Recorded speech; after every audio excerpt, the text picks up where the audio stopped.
Teman-teman, Assalamualaikum warahmatullahi wabarakatuh. Apa kabar semuanya? Sehat semuanya? Kali ini kita sore-sore ya, karena nanti malam itu Bang Aswar juga ada ada kelas ya, sekitar jam 7-an ya. Oke, kita mau lanjutkan yang kemarin. Kemarin udah seru ya, terpaksa kepotong. Kemarin Mbak Sani udah cerita tentang kisah hidupnya. Seru ya, ikut deg-degan nggak sih teman-teman di sini ya?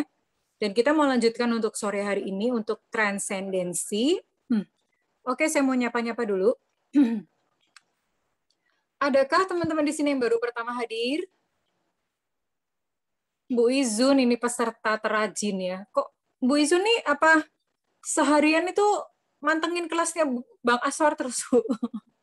Kayaknya kok saya nggak pernah lihat Bu Izun absen ya. Ada terus loh.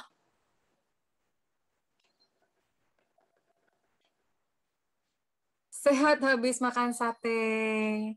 Alhamdulillah makan sate. Jadi penasaran, saya juga penasaran. Kisahnya Mbak Sani itu seru banget ya, dan saya rasa ini mungkin beberapa temen, kapan hari itu saya pernah ada dihubungin gitu sama temen yang pengen ditransendensi tapi malu ketahuan nih Mbak Sani ini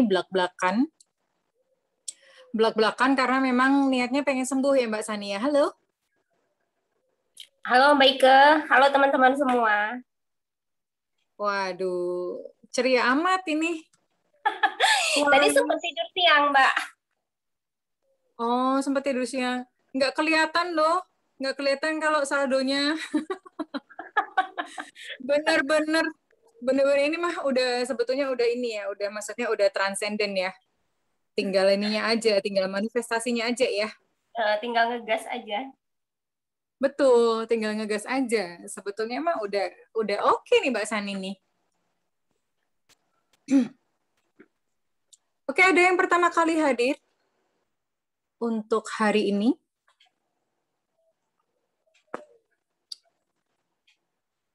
Ada? Kalau ada boleh raise hand. Iya, Bu Izun. Bu Izun mah rajin, beneran rajin. Ada yang baru pertama? Nggak ada ya. Ini semuanya baru-baru ya. Oh, saya lupa update di Facebook tadi ya mungkin. Jadi beberapa belum tahu ya.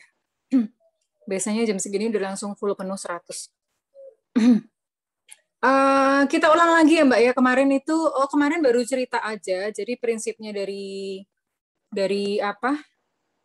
jurus menang terhadap keadaan adalah ini diapalin ya teman-teman. Kalau perlu kita bikin semboyan bahwa diri ini hanya mewakili, bukan gimana sih? Diri ini hanya mengalami, bukan mewakili. Kita jadikan semboyan. Diri ini hanya mengalami, bukan mewakili. Jadi identitas diri itu tidak mewakili diri kita. Apa yang terjadi tidak mewakili diri kita. On cam, oke ini ada yang minta loh, Mbak Sani nggak mau open kameranya Mbak Sani? Belum nanti ya. Ini lagi di kamar, tadi habis mandi. Belum ready. Oh, masih dasteran gitu ya mungkin. Masih handukan. Sering lomba Ike, kameranya kebuka habis mandi. Cuman nggak ketahuan. Waktu itu sempat tanya Mas Jem. Untunglah nggak ketahuan. Sayangnya nggak ketahuan. Next time. Ya, next time. Mungkin pengen kenal, pengen tahu sih wajahnya Mbak Sani kayak gimana. Saya aja jarang, saya kayaknya nggak pernah juga deh lihat Mbak Sani on cam. Ya. Iya, jarang Mbak. Mbak Sani dulu di mana? Di Jakarta, kantornya di daerah mana? Yang itu yang di asuransi. Jadi pas pertama pindah ke Jakarta itu di Prince Center, dekat Artaloka, BNI 46, daerah Sudirman, tahu Mbak? Di situ. Jadi ngekosnya di Karet Tengsin namanya, belakang BNI 46 itu kan banyak kos-kosan tuh. Kan rumah penduduk tuh di situ. Nah, iya gitu. Itu deket sama saya dulu di Setiabudi. Oh iya, deket, tinggal nyebrang kan dari jembatan Dukuh atas kan. Iya, Yayasan ini mainnya Iya dulu betul. di Setiabudi. Kan teman-teman kos Kayak di bodybuilding itu. Setiabudi banyak. Banyak kan di situ, daerah situ. Kos-kosan juga. Ya sih, saya dulu ngekos di Setiabudi. Terus apa kantornya di Landmark Oh iya, Building. Landmark. Itu dulu waktu Mbak Ika masih ada ya, pasar jongkok ya di Landmark. Yang tiap hari Nggak Jumat. ada tuh, Oh, nggak belum, ada belum. di mana ya? Nggak pernah lihat Sebelum tuh. dulu sempat ada, berarti mungkin duluan Yasani kayaknya kan. Mbak Ika 2000 berapa? 2013. Oh, 2013. Jadi waktu itu 2000 berapa itu ya, udah mulai nggak boleh ada pasar jongkok. Tiap Jumat sebenarnya ada pasar jongkok, itu murah-murah gitu, barang-barangnya bagus-bagus. Dan itu biasanya ada bazar kan di kantor BNI 46. Nggak pernah lihat soalnya, nggak pernah lihat dulu. Mm-mm. Ya aku ingat dulu banjir aja di depan. Dan maka itu ya. Dan City Bank kan kalau dulu disebutnya. Dari Magetan, salam kenal Mbak Yuli Puji Astuti. Karbela, karet belakang. Oh ini ada teman kos dulu, jangan-jangan kita satu kos ya Mbak Lestari. Jangan-jangan dulu kita satu kos. Di Setiabudi itu kos mahal loh. Saya tuh dulu kos itu 2 Iya, di juta. Cibudi itu daerah. 250.000 itu aja kosnya jelek. Oh iya, Bu Daryatun tadi sempat ketendang ya. Nggak apa-apa, masuk-masuk aja. Kalau Bang Eswar kalau udah daerah masuk belum ini? kalau daerah Setiabudi bangunannya bangunan rumah-rumah lama ya, Mbak Ike? Iya, ada beberapa yang baru sih. Di Setiabudi itu, Mm-mm. nggak tahu ya di Jakarta tuh segitu. Jadi 2.250.000 tuh dulu tuh kosku tuh jelek yang udah rumah lama gitu. Cuman ukuran berapa ya? Mungkin sekitar 3x4. Kamar mandi dalam sih. Tapi Mm-mm. bangunannya tuh bangunan yang udah tua gitu, yang jelek lah pokoknya. Mm-mm. Iya, bangunan kuno. Banyak kan Ya kalau tapi sama kayak Setiabudi. Mbak Sani gitu. Jadi dulu tuh deket. Cuman saya nggak bisa jalan kaki gitu. Tetap mesti Naik naik taksi dong, kendaraan. ojek. Dulu mbak mobil Taksi. sih. Oh, bawa mobil. Gitu waktu di Jakarta itu suka dukanya ya, happy banget ya nanti Bang kapan-kapan Astor cerita. udah datang? Udah masuk, anak soleh udah masuk ini. Siap, siap, siap. 86. Aman, aman. 86. Oke, anak soleh silakan langsung aja Bang. Iya, saya udah buka ya teman-temannya tadi ya. Udah. Silakan Bang. Oke ya, bismillahirrahmanirrahim. Assalamualaikum warahmatullahi wabarakatuh. Lanjut lagi dengan sesi transendensinya Mbak Sani. Oke lah ya. Kita lanjut. Saya bikin catatan. Jadi itu, bentar ya Mbak Sani ya, saya bikin folder dulu. Sani.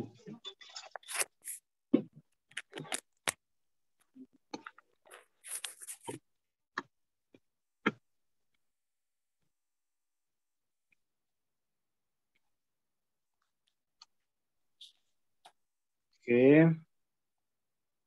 Jadi kemarin kan Mbak Sani itu kayaknya ini ya, apa maksud saya itu kehidupannya itu flat banget ya.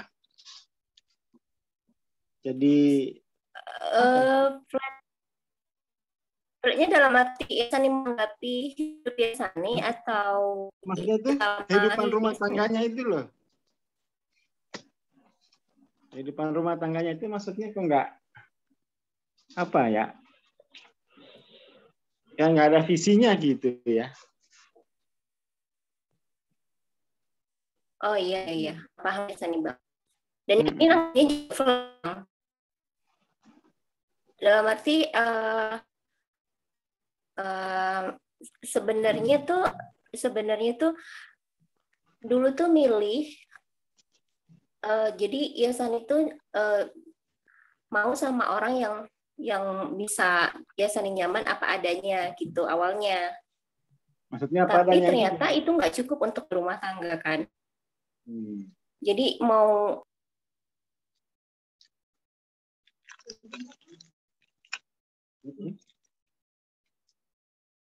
Gimana?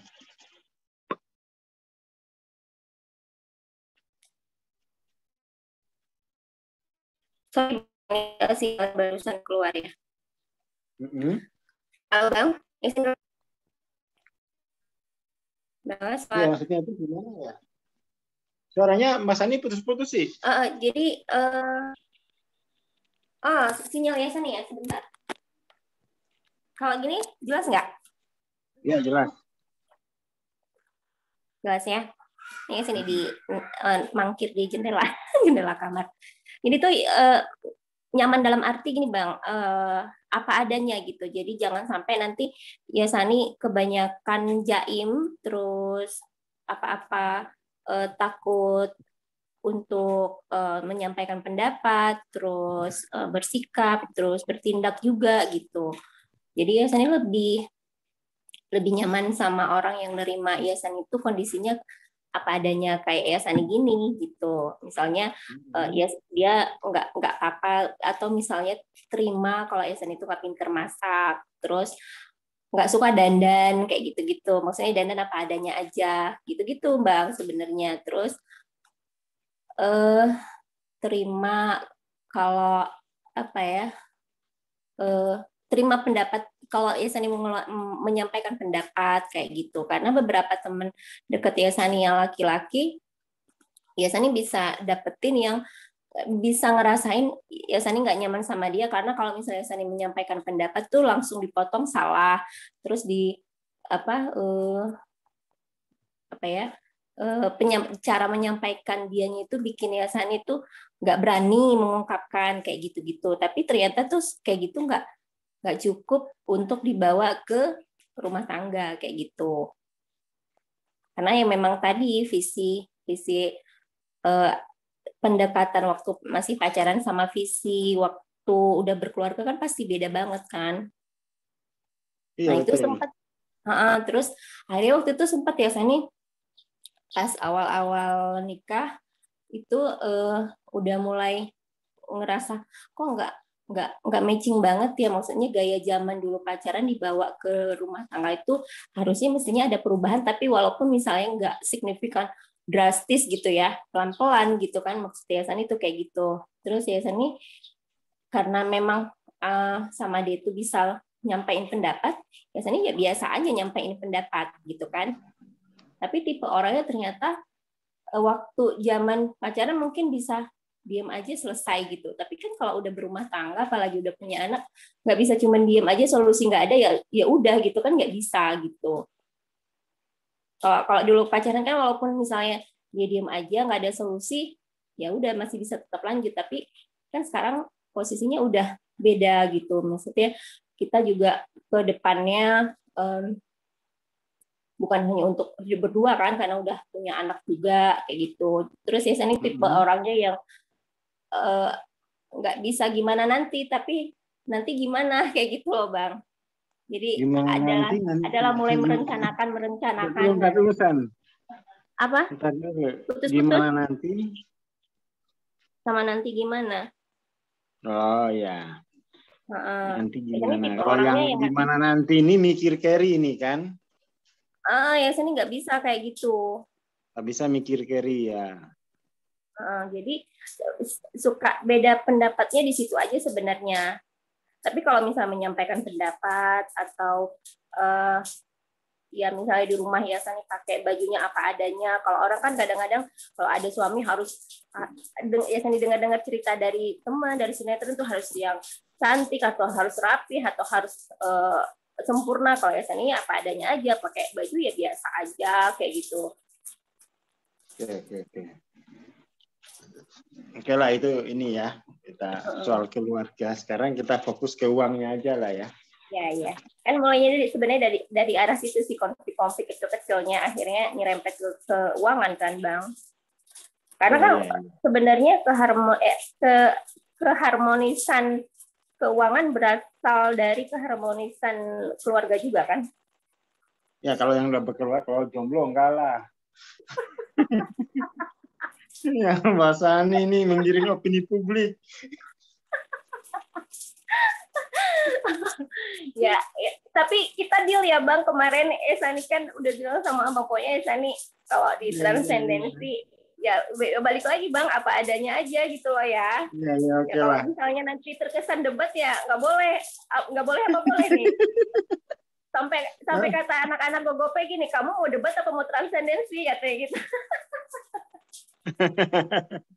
Ini mau debat apa mau transendensi sih katanya. Tapi kan itu Bang, sifatnya ego kan begitu, dia mempertahankan yang dia anggap ilusinya dia sebenarnya apa yang benar gitu, padahal kan sebenarnya ilusi kan. Jadi saya malah Abang ingin tertarik gitu loh. Ini kan kamu hidup dengan 5 anak. Terus tambah 1 Bang. Kan, tambah 1 siapa tuh? Iya, jadi anak pertama kan. Ya. Jadi itu 6. Maksudnya itu gimana kehidupannya gitu dengan saldo di bawah 1 juta itu 5 anak ini gimana gitu. Apalagi kan kamu tipenya nanti gimana gitu kan. Iya, makanya Sani tadi sempat yang Abang bilang flat itu, Sani udah di titik mati rasa, Bang. Oh, mati rasa. Iya, udah di posisi mati rasa, terus apa ya? Kayak orang gini, Bang, kayak orang jalan di atas papan titian dari 2 gedung gitu. Di ketinggian gedung paling atas. Nah, itu posisi Sani seperti jalan di situ. Jangan sampai Sani oleng dikit ya udah tamat. Dan tamat. Iya, kalau oleng dikit kan tamat. Ya, baru di bawahnya di bawahnya jalan raya gitu. Itu posisi Sani menjalani hidup itu kayak gitu, Bang. Karena yang karena yang utama di pikirannya Sani sekarang satu-satunya yang utama itu sekarang prioritas kesehatan dulu nih. Jadi kan dulu gini Bang, pas waktu Sani masih jalanin Oriflame tuh income-nya per bulan itu masih bagus ya, terus Sani masih bisa bayar pembantu Bang. Jadi income-nya Oriflame itu Sani sisihkan untuk bayar pembantu. Waktu Sani masih baru lahiran si kembar, karena Sani nggak bisa megang sendiri dengan posisi anak bayi kembar kan. Jadi waktu itu Sani nyari pembantu untuk hanya beresin, tapi nggak nginep ya, pulang pergi gitu. Cuman pas pagi, rapi, masak, terus dia pulang gitu. Terus itu posisi waktu baru-baru lahiran. Nah dari situ tadi sampai mana ya? Dari situ mulai tim Sani nggak bisa Sani touch seperti sebelumnya. Jadi udah mulai follow up tim itu mundur-mundur ke akhir malam. Jadi Sani follow up itu udah saatnya orang istirahat Sani follow up. Nah, jadi tiba-tiba lah beberapa kali Sani itu ditegur sama mereka gitu kan. Mbak, maaf ya udah mau istirahat kayak gitu-gitu. Nah, di situ yang bikin Sani berdampak kayak dikasih kayak pembatas gitu loh, Bang. Untuk untuk Sani itu nggak bisa lagi luwes sesuai kondisi Sani ke mereka gitu. Karena kan kehidupan tiap orang memang nggak bisa disamain. Ada yang anytime waktunya kapan aja Mbak mau follow up boleh. Ada yang kayak gitu, ada yang enggak kan gitu. Nah akhirnya lama-lama karena beberapa kali ada tim Sani yang menyatakan untuk kayak ngasih batas gitu, Sani udah mulai agak-agak tarik badan nih Bang kalau mau follow up di akhir malam gitu. Jadi akhirnya mulai sedikit gitu. Akhirnya timnya juga udah mulai habis kayak gitu, udah mulai ada yang berpaling ke bisnis lain, terus ada yang nggak lanjut kayak gitu. Nah sampai sekarang timnya nggak terlalu sekencang dulu gitu, karena sebenarnya memang tergantung kita pendekatan sama timnya juga sih kan, kalau bisnis sama manusia gitu. Kayak gitu yang bikin mundur performa bisnis Oriflame Sani Bang. Nah, sekarang gini kan, anak paling tua berapa? Usia berapa? Umurnya? Umurnya 11 tahun. Sekarang sekarang 12 tahun, kelas 6 SD. Terus kembar? Yang kedua dulu, yang kedua umur 8 tahun. Wih. Terus yang ketiga sama 4 si kembar jalan 6 tahun. Terus yang terakhir? Yang terakhir 2 tahun. Ya ini sehari-hari kan berenam tuh ya. Kamu nggak apa? Sehari-hari berenam itu ya kan prioritasnya yaitu Bang kesehatan. Jadi kalau dulu waktu masih bagus income Yasani dari Oriflame, Yasani tuh berusaha untuk perfect rumah, terus kalau misalnya beberes rumah itu harus perfect kalau dulu. Kalau sekarang sebisa yang penting-pentingnya aja gitu. Yang penting lebih prioritas tuh kesehatan, jangan sampai ada yang demam aja gitu patokannya. Ya maksud saya itu kan ini ya. Mereka dapat uang jajan dari ayahnya gitu apa enggak? Dari Sani lah. Jadi tiap bulan itu mereka dapat uang jajannya dari Sani. Jadi waktu ya kalau misalnya mereka minta ada dikasih, kalau enggak ya udah enggak gitu aja, enggak diusahain. Jadi waktu itu gini Bang, Sani kan sempat komplain gitu, maksudnya udah mulai gerah gitu kan ngomong ke keluarganya, ya Sani udah nyerah gitu, maksudnya nih anak-anak gantian ayahnya yang ngurus di rumah sana gitu. Terus mereka juga kan nggak mau. Terus Yasani ngomong ke keluarga Yasani gitu, ini bagusnya gimana gitu. Yasani juga pengen dikasih kesempatan buat nyari kerja dulu untuk sementara gitu, biar punya tabungan lagi lah gitu kan. Terus biar bisa misalnya mencari sesuatu yang bisa nanti lagi dikerjakan dari rumah gitu. Terus sama keluarga Yasani kayak malah disogok Bang, dikasih uang bulanan, tapi jangan sampai pisah gitu. Dan uang bulanan itu dia yang ngasih kakak sepupu. Dan cuman makanya Yasani agak ketawanya itu gini, bukannya Yasani nggak berterima kasih dan bersyukur ya Bang gitu. Cuman antara uang nyogok sama kejadian nyata-nyatanya itu nggak make sense gitu loh. Per bulan itu dikasih 300.000 per bulan, katanya untuk kebutuhan anak-anak. Waktu itu si kembar satu bulan itu bisa biasanya kan nyusu sambil ASI sambil susu botol kan, tapi karena si kembar ini laki-laki, terus nanti misalnya Sani lagi nyusu, ini yang satu udah bangun, itu kan nggak mungkin, nggak tega ya Sani biarin yang satu nangis kenceng sementara satu lagi nyusuin gitu. Jadi Sani pakai susu formula kan. Jadi sebulan itu satu dus besar itu bisa untuk seminggu. Jadi satu bulan itu mestinya 400.000 minimal gitu, minimal untuk satu bulan. Tapi yang dikasih sogokan dari keluarga Yasani 300.000 per bulan untuk anak-anak gitu. Nggak make sense banget, malah minus sebenarnya kan. Cuman Yasani nggak mau debat untuk minta nambah, enggak. Jadi Yasani pikir ya udah ini buat istilahnya buat bensin tambahan hidup Yasani deh, kayak gitu aja. Terus sisanya ya itu misalnya kalau lagi kepepet biasanya jual-jualin yang ada di sini, jual-jualin terus barang di sini, TV, pokoknya barang-barang yang hadiah-hadiah dari Oriflame Yasani nggak pakai, pokoknya hadiah-hadiah dari Oriflame Yasani kumpul-kumpulin dijual ya gitu-gitu. Oke.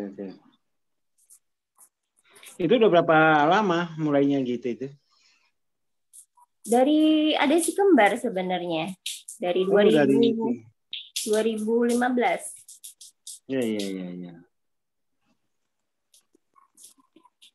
Ini 2015 ini yang. Dan itu sampai gini Bang ya, Sani punya teman SMA yang bisa ya Sani bilang sahabat gitu ya. Bahkan bisa dibilang kayak saudara.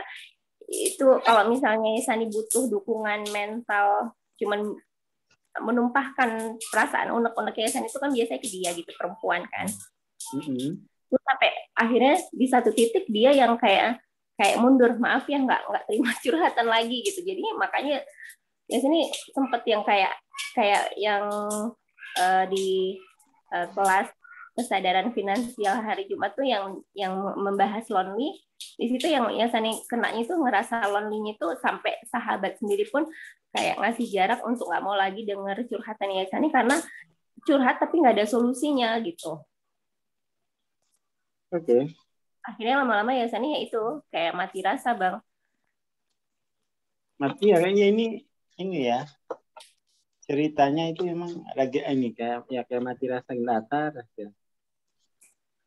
Terus oh ya, ini ada satu lagi cerita yang mau Sani sampaikan, Bang.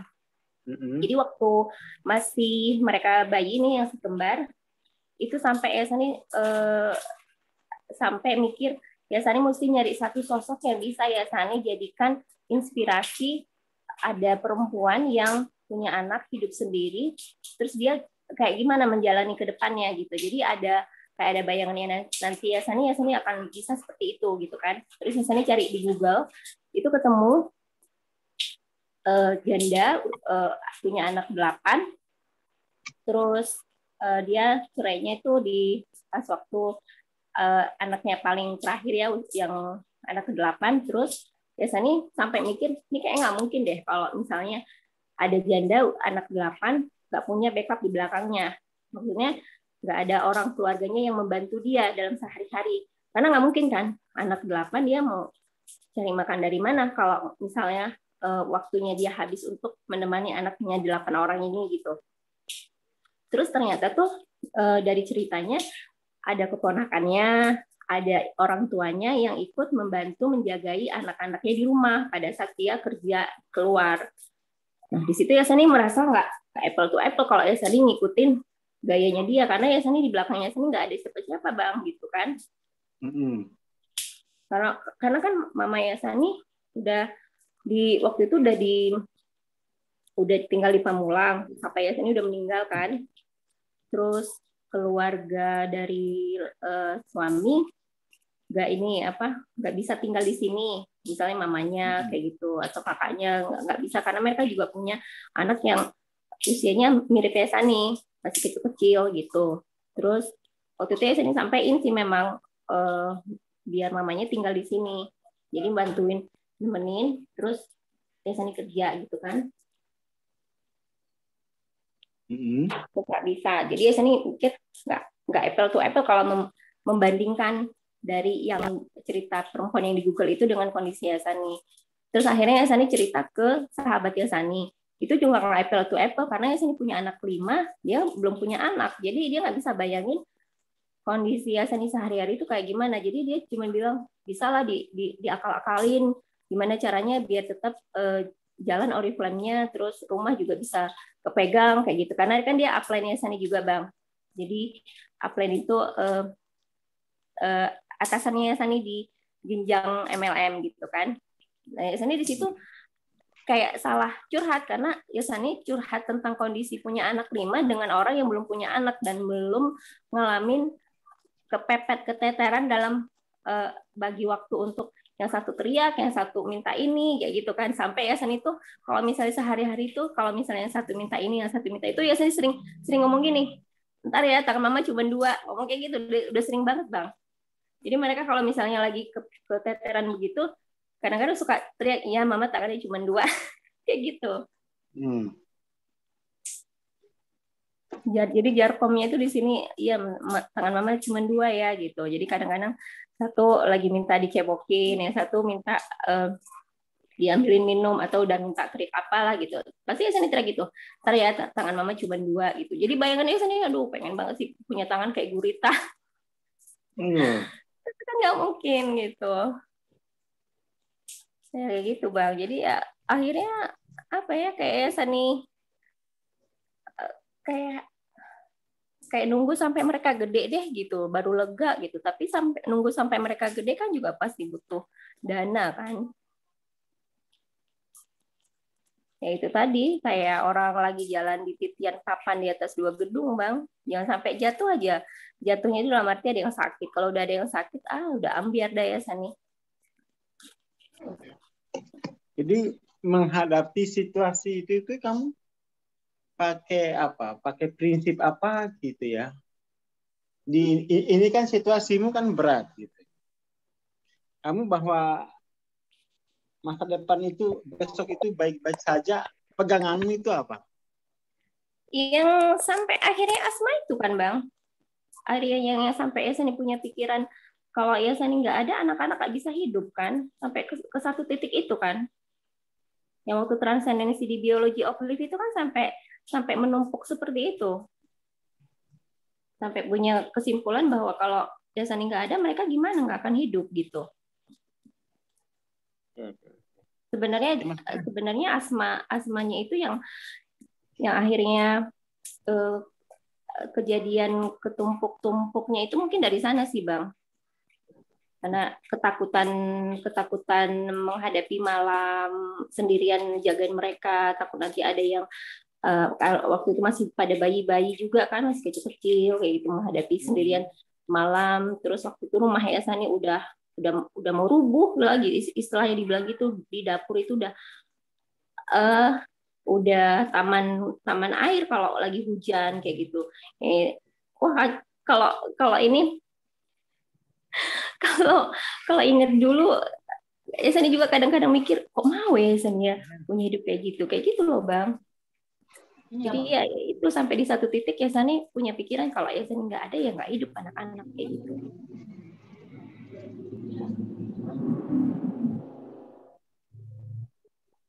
Jadi maksud saya gini, ini kan kamu ada anak-anak 5, plus 1 kamu gitu kan. Yang peganganmu itu apa bahwa besok ini keadaan ini akan berakhir gitu. Orang mesti kan punya prediksi-prediksi ya. Jadi apa yang atau kamu sekarang itu dalam keadaan tidak punya pegangan ya pokoknya jalani saja gitu ya. Di satu titik atau mungkin misalnya gini, kamu berpikir nggak sih keadaan ini kapan gitu ya, keadaan seperti ini gimana, Bang? Tadi nggak kedengaran, ini putus-putus gimana? Ya, jadi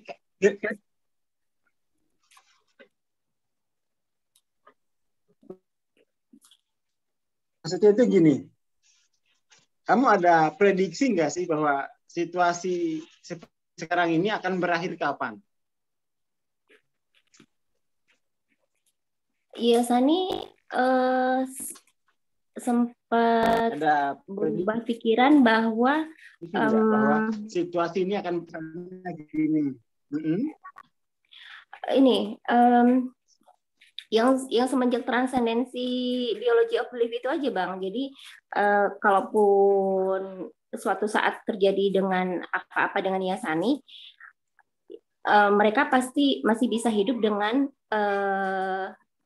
keberadaan sepupu Yasani ada, kakak Yasani ada, dari keluarga suami Yasani masih ada gitu. Jadi itu yang bikin Yasani agak lebih tenang sih. Nggak mungkin mereka nggak akan. Itu kan nggak mungkin mereka nggak akan megang gitu. Maksud saya gini, itu kan kamu berpikir buruknya. Iya itu berpikir buruknya. Buruknya itu Yasani nggak ada gitu kan, mereka bisa hidup. Pertanyaan saya itu optimisme bahwa masa keadaan seperti sekarang ini akan berakhir kapan gitu loh. Kalau yang tadi kan sisi pesimisnya itu. Ini yang sempat pikiran paling konyol aja ya, Bang ya. Yang terlintas sama Yasani. Dapat yang baru. Dapat yang baru. Apa yang baru? Apa baru? Dapat sugar daddy gitu, Mbak. Dapat sugar daddy. Oke. Itu. Jadi kamu sendiri nggak punya sebuah formula untuk keluar dari keadaan ini selain itu? Belum punya? Belum, karena udah terkondisikan seperti ini Bang Yayasan nih udah berusaha untuk udah nyoba gitu ya, udah nyoba em, nyoba istilah dengan kekuatan tangan Yayasan nih kerja dari rumah, terus sempat nyampain juga ke dua keluarga gitu kondisi Yayasan nih sekarang gini gitu kan, nggak ketemu juga solusinya, akhirnya ya itu mungkin suatu saat ada pangeran berkuda putih gitu yang datang Jemput yang Cinderella nyelamatin hidup gitu ya. Yesani gitu. Kenapa? Yang menjemput Cinderella. Tapi Cinderella Hanya beranak. itu Ya, kira-kira kayak gitu. kemungkinannya. Kalau zaman saya Gimana itu aja kemungkinannya. Kalau zaman saya dulu itu ya, zaman saya dulu rekoso gitu, saya tetap mencari apa? Saya mencarinya di buku-buku gitu. Jadi saya mencari itu tujuannya saya belajar itu untuk menemukan ya katakanlah ilmu begitu biar saya bisa keluar dari keadaan saya gitu. Jadi pemikiran saya waktu itu gitu. Jadi saya mengumpulkan buku-buku, saya baca gitu ya. Saya grounded gitu mana sih. Lalu kemudian tuh di tahun 2000 berapa tuh? Tahun 2009 lah ya. 2009 tuh nemu Hawking gitu kan dengan formula non dualnya gitu kan. Saya itu sejak menemukan itu saya langsung bilang, oh enggak, ini enggak akan selamanya saya menderita karena saya sudah tahu bahwa apa yang kasat mata, yang tampak, baik itu yang tampak sebagai perilaku maupun yang tampak sebagai nasib itu kan hanya keterlibatan diri kita pada medan penari kan.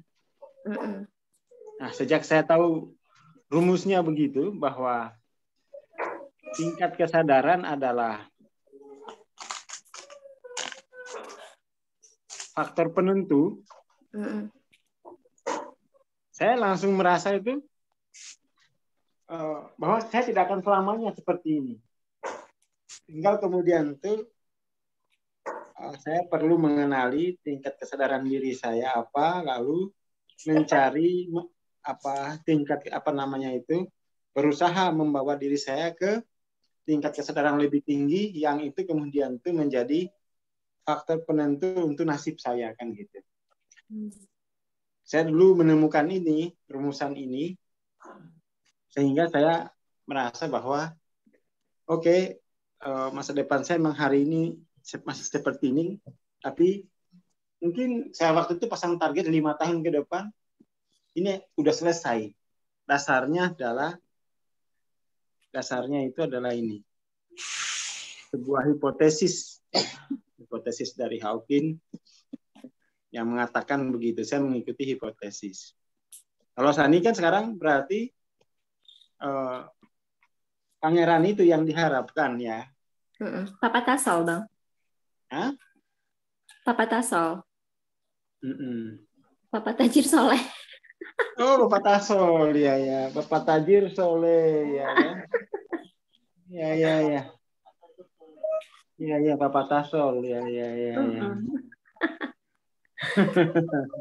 Jadi itu pun nyarinya itu sebenarnya salah satu Yasani masuk ke grup Telegramnya Mbak Ami karena berusaha gitu ya, nyari untuk menarik keajaiban. Bapak Tasol gitu ya.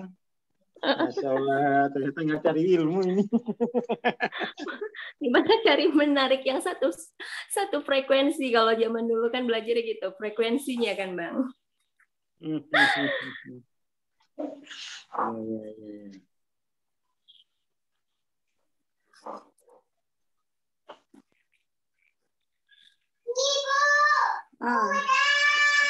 Ya itu ini ya, apa namanya itu? Kayak putus asa gitu ya. Kamu putus asa dengan kemampuanmu sendiri. Iya, udah nyampur Bang. Udah ada apatinya, udah ada 30-nya juga ada Bang, 30-nya.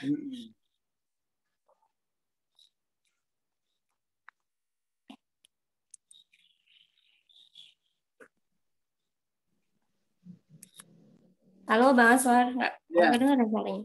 Ya, 30-nya ada Bang. 30, Ya, 50, 100, 150. Oke. Kalau pride, nggak tahu yang mana pride-nya di mana ya. Mungkin rasa bisa kali ya, rasa bisa eh, mengatasi semua. Kayaknya di situ sih kalau yang 175. Menurutku sih apa yang kamu alami itu kamu menyerah dengan keadaan.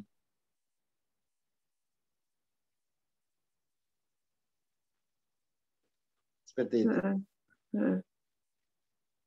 Jadi kamu menyerah dengan keadaan.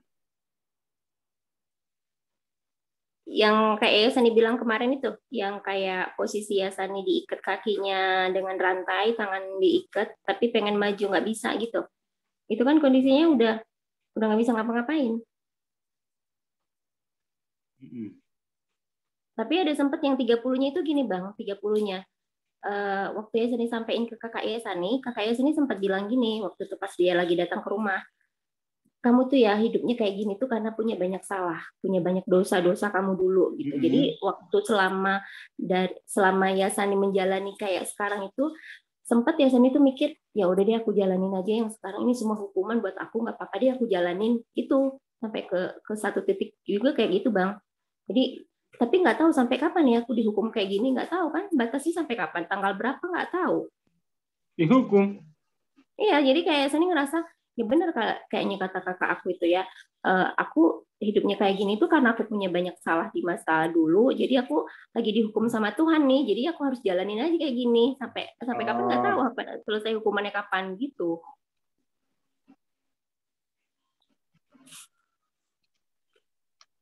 Ada 30-nya berarti ya. Sempat ya. Itu ini ya apa namanya? Itu kan kesadaranmu ya, kesadaran keyakinanmu ya.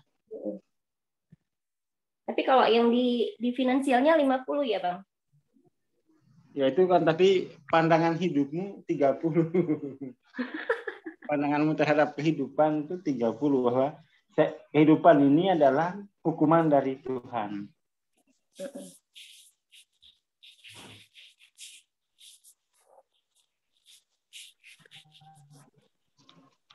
Seperti itu. Jadi pandangannya itu bahwa keadaanmu sekarang ini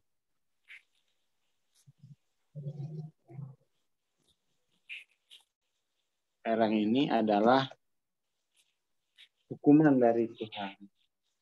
Kalau sebelum waktu dengar dari kakak Yasin itu Yasin sih masih ada punya optimis sih Bang waktu itu kan masih ada punya semangat aku punya potensi kok sebenarnya gitu jadi ini suatu saat nanti akan berakhir karena aku bisa punya potensi yang aku bisa pakai gitu tapi pada saat dibilang kayak gitu ya itu tadi kayak menyetujui apa yang dia bilang yang kayak Abang bilang dulu Hanya kan itu Nabi. Hah? Kakaknya Mas Ani Nabi. Nabi sih enggak Nabi lah. Maksudnya kok langsung apa dia ininya Tuhan gitu. Kan Nabi yang mewakili Tuhan gitu.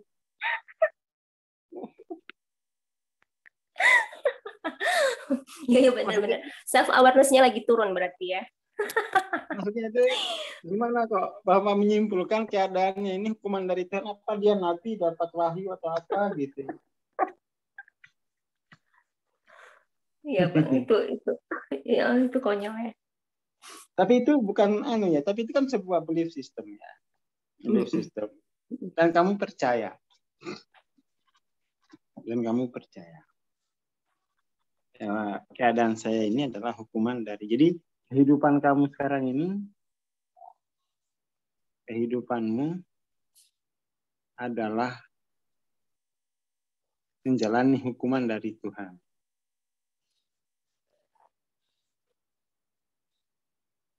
Ini bagaimana nih untuk mentransendensikan keyakinanmu terhadap hidupmu sendiri kok. Ini adalah hukuman. Jadi kalau hukuman dari Tuhan tuh Hotman Paris nggak bisa lagi belain. Nah, udah hukuman dari Tuhan nggak bisa lagi belain. Jadi dihukum di dunia, dihukum lagi nanti di akhirat, Bang. Maju mundur Iya. kena sama Tuhan. Mau lari kemana lo, kata Tuhan kan? Iya. Di dunia udah dihukum, nanti di akhirat juga kan dihukum lagi gitu. Jadi sebenarnya Tuhan ini cuman ngasih hukuman aja. Iya. Makanya nggak berani ketemu Tuhan tuh, Bang. Oke. Jadi memang itu ini ya. Ini persoalan besar nih. Iya, Bang. Biasanya banyak represinya itu dari situ kayaknya sih. Represinya dari situ banyak kesedihan yang biasanya pendam dari merasa bersalah itu kan jadi sedih. Terus gimana nih? Kamu tanya ke Tuhan gitu. Apa benar bahwa kehidupan saat ini itu adalah hukuman darimu gitu? Itu kalau dari pandangan ini bukan pandangan orang beriman. Karena tidak ada lagi kesempatan untuk berubah. Oh, Tuhan udah menghukum, nggak siapa lagi yang bisa nego. Ya kan? Jadi ini pandangan bahwa kehidupan itu walaupun misalnya keras, tapi itu bukan hukumannya. Jadi itu bagaimana mendefinisikan kembali ya. Jadi kamu kan mendefinisikan kehidupan ini dari keadaanmu toh. Jadi keadaanmu. Karena terkondisikan ini ya kan, Bang. Jadi keadaan itu kemudian tuh mendefinisikan perilaku Tuhan. Iya, betul. Jadi keadaan kehidupan tuh kemudian tuh Tuhan tuh menjadi begal gitu ya. Jadi karena keadaan yang kita alami kemudian tuh Tuhan tuh nampak bersalah. Dialah aktor dari semua ini. Dia aktor. Padahal tuh kalau begitu kan Tuhan tuh jadi tangannya dua. Satu kiri untuk memberi berkah, satu tangan untuk memberi berkah, karunia, yang itu yang dialami oleh orang-orang sukses. Sisi lainnya untuk menghukum orang-orang yang tidak berdosa misalnya, atau orang-orang yang penuh dosa. Jadi Tuhan itu selektif pada akhirnya. Berarti kamu memahami kehidupan itu, Tuhan itu selektif. Menurutmu, kenapa Tuhan memberikan hukuman ke kamu? Main riba? Waktu main kartu kredit itu ya. Nah, iya kan ada aja yang bisa. Oh, karena saya ini pelaku riba, Bang. Apa menurutmu? Kenapa Tuhan tuh memberikan hukuman ke kamu?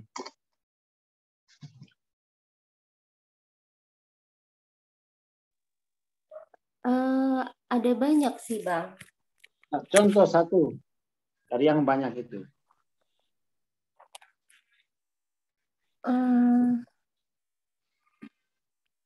Apa ya? Nggak sholat.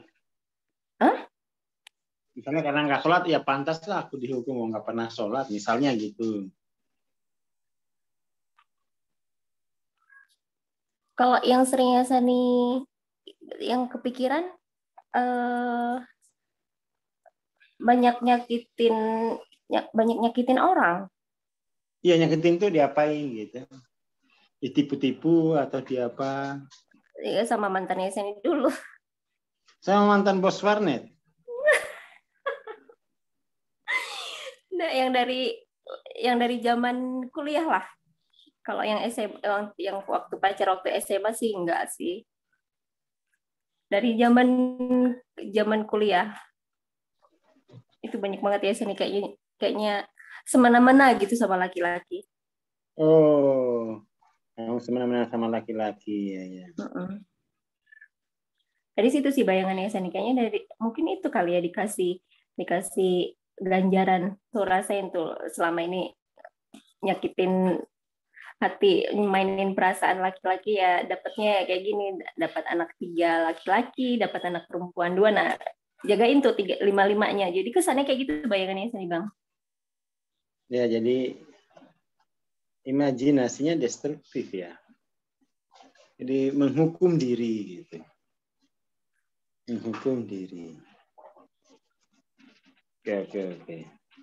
Dan kalau yang tadi, yang pride itu, yang sampai Yasani berpikiran mereka nggak akan bisa hidup tanpa Yasani, itu karena trauma-trauma selama Yasani menjalani masa-masa krisis, yang sampai kadang-kadang tengah malam nggak ada susu, kayak gitu-gitu. Jadi Yasani mesti mereka bisa hidup itu kalau nggak dari Yasani ngusahain, siapa lagi, kayak gitu. Nah, di situ datang pride-nya, Bang. Itu normal lah itu ya. Maksudnya itu gini, ini kan saya mau meneliti bagaimana kok kesimpulanmu itu ini saya mau ini gitu loh. Saya mau mencari kesimpulanmu ini semena-mena atau ini ada dasarnya gitu loh. Kalau kesimpulanmu semena-mena, sama Tuhan aja kamu semena-mena mencemarkan nama baiknya. menyakiti hati perasaan ciptaan dia juga gitu, Bang. Ya, ini kesimpulan bahwa kehidupan yang saya jalani ini hukuman dari Tuhan, ini pencemaran nama baik ini. Aduh, bisa kena mati sama Tuhan. Ya, saya tanya dulu, ini kesimpulanmu ini ada dasarnya atau kesimpulan semena-mena saja? Semena-mena sepihak. Kesimpulan sepihak. Oke. Aduh, nggak berani ketemu Tuhan nih beneran deh, Bang. Aduh, gimana nih? Kata Tuhan, mau ketemu di mana? Saya di sampingmu, kata Tuhan. Kamu bisa lari dari saya. Kata Tuhan gitu, mau kamu bisa lari.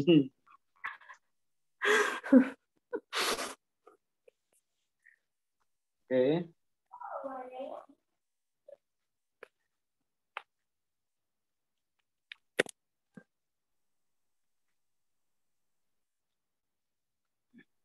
Oke, jadi kesimpulanmu ini semena-mena gitu ya. Oke, itu dulu. Jadi kesimpulanmu ini semena-mena. Bahkan dirimu sendiri ya kamu hukum. Ini kan artinya itu menghukum dirimu. Tetapi biar kamu kelihatan cuci tangan, Tuhan aja yang kamu mau cuci tangannya.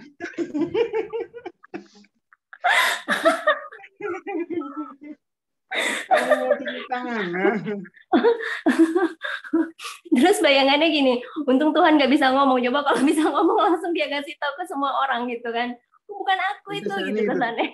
Itu Sani itu cuci tangan. Habis membuat kesimpulan sendiri, tiba-tiba kesimpulannya dari saya atas. Jadi yang membuat kesimpulan Sani, tapi di atas namakan Tuhan. Cuci tangan namanya. Oke ya, jadi cuci tangan. Mungkin ya seperti itu. Jadi ini kesimpulanmu, kesimpulan semena-mena ke dirimu sendiri. Semena-mena ke dirimu sendiri. Lalu kemudian biar kelihatan gagah, beriman, Tuhan, kamu ganti dirimu. Jadi ini dari Tuhan nih. Ya, atas nama Tuhan. Biar kemudian itu, ya siapa lagi yang bisa mengubah, dia bisa apa gitu kan. Kalau Tuhan udah menyimpulkan, mau udah selesai. Jadi ini bagian dari penghukuman diri, menghukum diri ya. Menghukum diri. Ini nih.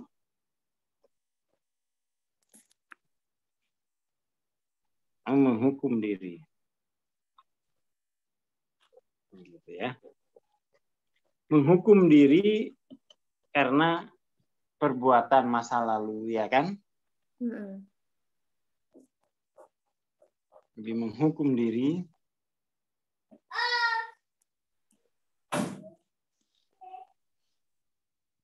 karena perbuatan masa lalu.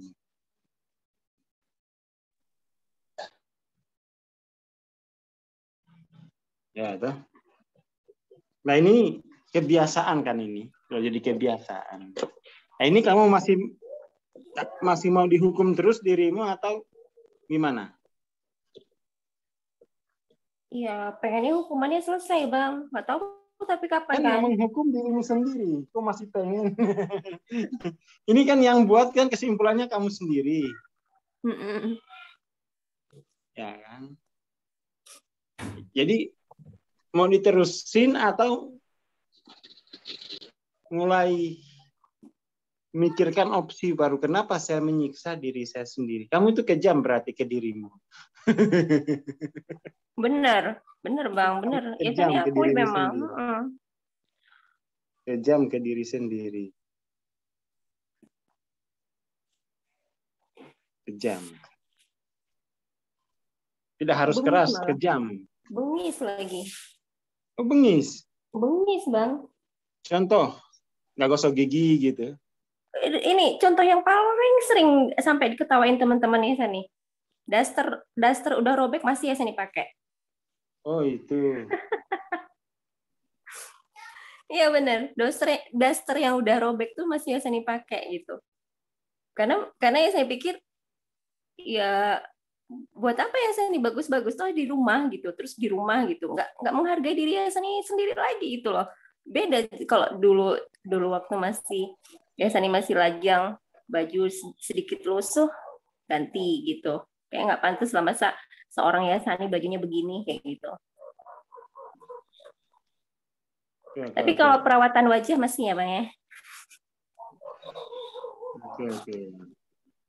Tapi kalau untuk kondisi diri kayak daster robek masih dipakai, tidur cuma 2-3 jam nggak peduli ya Sani, yang penting anak-anak ini kayak gitu. Jadi untuk kebutuhan diri ya Sani sendiri secara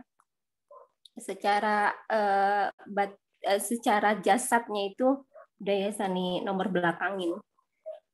Ya itu kamu kejam ke dirimu. Oke ya, kita bahas soal kekejaman kepada diri ini pertemuan berikutnya. Ya, siap.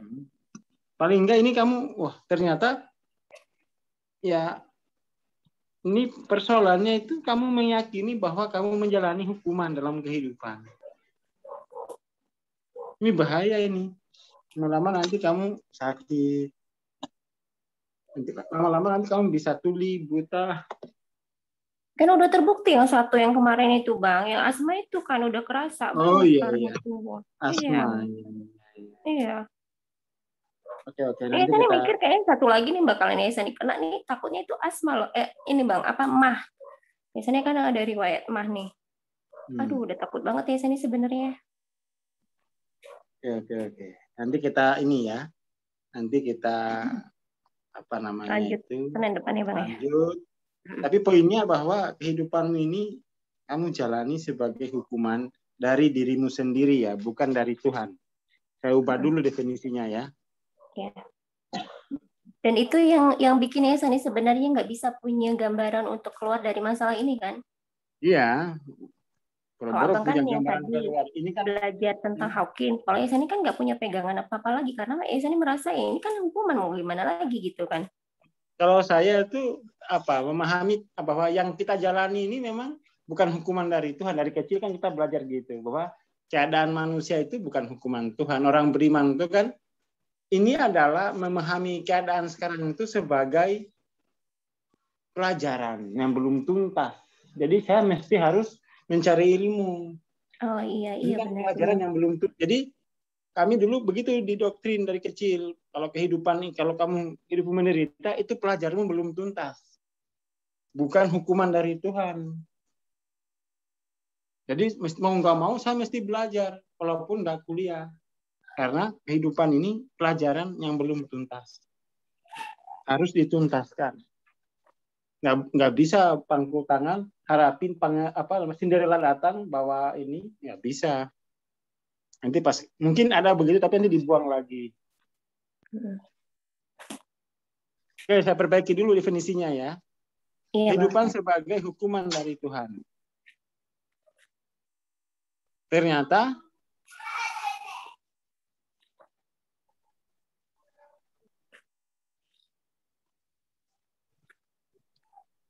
hukuman dari dirimu sendiri. Jadi Tuhan, kita pulihkan dulu namanya ya. Iya, Bang. Kamu jangan cuci tangan ya. Tapi Bang Aswar mungkin juga di luar sana ada banyak yang kayak Sani karena memang kan sering juga dapat kalau lagi dengar khotbah bahwa sakit itu adalah menggugurkan dosa-dosa salah-salah yang terdahulu. Terus itu bagi Tuhan. Itu nilainya bagi Tuhan, tapi bagi kamu pelajaranmu belum tuntas. Oh iya. Jadi kamu mengambil posisi Tuhan. Itu kan bagi Tuhan begitu memandangnya. Dikasih reward, dikasih. Tapi bagi kita tidak begitu. Bagi kita pelajarannya belum tuntas. Ya, jadi ambil posisi Tuhan. Bagian begini aja pengen sejajar sama Tuhan katanya ya. Iya.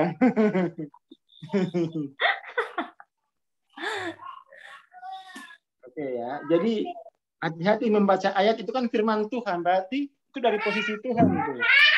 Bagi kita bagaimana? Itu harus dicari.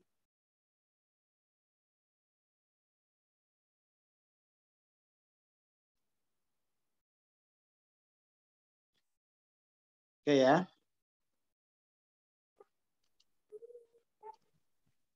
Kayak gitu. Oke lah, kita lanjut Senin depan ya. Ya, siap Bang. Terima kasih. Terima kasih juga Bang Aswar. Yang penting nama Tuhan pulih dulu deh. Nggak kena fitnah lagi. Ya benar-benar. Ya baik ke. Baik teman-teman. Terima kasih juga buat teman-teman Sebut Saja Mawar. Ini seru banget ya, ini sampai udah lewat sampai 13 menit dari jatah biasanya. Kita ketemu lagi Senin mendatang untuk melanjutkan ceritanya Mbak Sani. Ini setuju nggak? Pada setuju nggak? Seru nggak? Gue tadi merasa gejeduk gitu. Aduh, daster yang sobek-sobek mesti dipakai. Aduh, banyak temennya kalau itu ibu-ibu di sini ya nggak sih? Soalnya kan daster sobek-sobek kan masih enak gitu. Dia bilang setuju nih. Aduh, ya udah dasar sobek-sobek diganti ibu-ibu ya untuk menghargai diri sendiri gitu ya. Malu kalau pakai dasar ya lah cowok gitu. Oke, kita sampai ketemu lagi di hari Senin mendatang ya. Terima kasih Bang Aswar, terima kasih teman-teman semuanya. Seru ya. Kita lanjut ya, pastikan standby ya hari Senin ya. Oke, saya tutup. Wassalamualaikum warahmatullahi wabarakatuh. Waalaikumsalam warahmatullahi wabarakatuh.